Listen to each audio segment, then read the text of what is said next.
மக்கள் ஆதரவு பயங்கரமா இருக்கு. ஏண்டா நான் இப்போ எந்த கட்சியும் கூட்டணிக்கு என்ன பயப்படுறாங்க. இவனை வச்சா சமாளிக்க முடியாது அப்படின்னு எல்லாருக்கும் பயம். அதனால சில பேர் தூண்டி விட்டு என்னென்னமோ பண்றாங்க. இப்பதான் ஆரம்பிச்சுட்டு வந்தே கட்சியை, அதுக்குள்ள என்னதுன்னு ஒருத்தன் சொல்றான். இந்த மாதிரி ஏதோ பண்ணிட்டு இருக்காங்க. உழைச்சி சம்பாரிச்சு கஷ்டப்பட்டு ஏதோ நான் பண்ணிட்டு இருக்கேன். இப்போ ஜனநாயகம்ங்கிற பேர்ல ஒரு கேலி கூத்து தான் நடக்குது. உலகத்தின் மிகப்பெரிய ஜனநாயக திருவிழா அப்படின்னு மோடி சொல்றாரு. தீர்ப்பை எழுதி வச்சுட்டு இங்க தீர்ப்புக்காக தீர்ப்பு கொடுங்க, எனக்கு தீர்ப்பு கொடுங்கன்னு கேட்கிறாரு. கிளைமாக்ஸ் எழுதி வச்சுட்டு இங்க உங்கள்கிட்ட கேட்டுட்டு இருக்காரு. இப்பதான் ஸ்டோரி எழுதுறாரு. சேலத்துக்கு வர்றார், அங்க வர்றார், இங்க வர்றார்.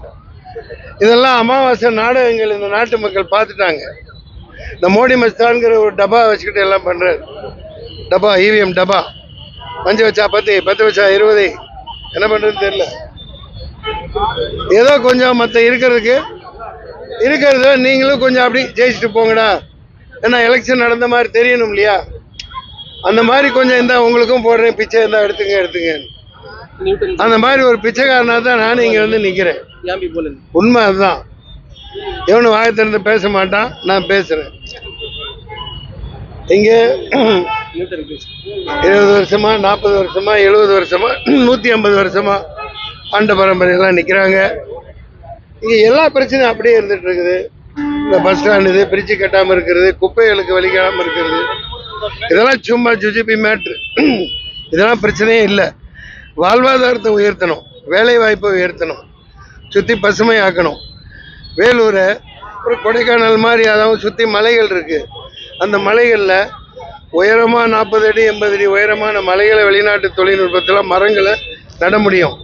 நீரூற்றுக்கள், செயற்கையான நீரூற்றை இயற்கையாக உண்டாக்க முடியும். பாலாறுல தண்ணி வர முடியும். தண்ணி வந்துட்டா அவங்க மண்ணால முடியாது, கல்லள்ளி விற்க முடியாது. சாராய ஃபேக்டரிலாம் உடைக்கணும். ஒத்தாளா இவன் எப்படி பண்ணா நீங்க நினைச்சீங்கன்னா ஒன்றும் முடியாது. ஒத்தாளா இருந்தா தான் பண்ண முடியும். ஒத்தாளா இருந்தா தான் பண்ண முடியும். கூட்டணியில போயிட்டா நானும் வாய மூடிட்டு சும்மா இருப்பேன். அதனால நீங்க பாக்குறவங்க இதே எனக்கு பிரச்சனை. அவ்வளவுதான். 30ஆம் தேதிக்கு மேல நான் என்னோட கொடுவாலையும் அருவாலையும் தூக்குவேன், பேசுவேன். ஜனநாயக நாட்டில் பேச்சு உரிமை, புரியுதா? அப்படித்தான் நான் ஒரு இதுல முன்னாடி பேட்டி கொடுத்துருந்தேன். தினமலர்காரன் நேற்று இந்த தடுப்பணையெல்லாம் வெடிகுண்டு வச்சு தூக்குவேன். முன்னாடியே போய் பேசுனது. தேர்தல் நோட்டிபிகேஷன் வந்த பிறகு என்ன பேசணும்னு எனக்கு தெரியும். சரிங்களா? பெரியவர் கேட்டதுக்கு இதான் பதில். கட்சின்னு சொல்லாதீங்க. இந்திய ஜனநாயக புலிங்கிறது இந்திய அளவுக்கு கொண்டு போகணும். தமிழர்களுக்கு பதவி வேணும். இப்போ மூப்பனார் ஆக்கியிருக்கலாம், பிரதமராக இருந்தா எல்லாத்தையும் வாங்கியிருக்கலாம். தமிழை காமராஜர் பண்ண மாதிரி தமிழை பிரதமராக உட்கார வைக்கணும், ஒரு பெரிய ஆளு உட்கார வைக்கணும். தமிழனால இந்தியா ஆளப்படணும். தமிழர்கள் உரிமைகள் ரொம்ப பாதிக்கப்படுது. மீனவ பிரச்சனை, நீட்டு பிரச்சனை, இப்படி எல்லாம் அப்படியே தான் இருந்துட்டு தான் இருக்கு. இங்க இந்த தொகுதியை பாருங்க, எல்லாம் பிரிச்சு பண்றாங்க. முஸ்லீம்ல ஒன்றுபடக்கூடாதுன்னு செய்யறாங்க. முடியாததை தூக்கி ரிசர்வ் தொகுதியா தர்றாங்க. அதே மக்கள் தான். ஆனா எங்களுக்கு ஓட்டு போடாட்டி அவன் வந்துடுவான். இதுதான் ஒவ்வொரு தடவையும் சொல்றாங்க. நான் எல்லாருக்குமானவன். மன்சூர் அலிகான். தொழுக வரேன், நோன்பு தோக்கிறேன், அதனால தூக்கி போட்டு என்னோட கடமை செய்கிறேன். நான் அடிப்படை மதவாதத்துக்கு எதிரானவன். முதல்ல தெரிஞ்சுக்கங்க. மோடி ஒரு அடிப்படை மதவாதி, அடிச்சு விரட்டப்பட வேண்டிய மதவாதி.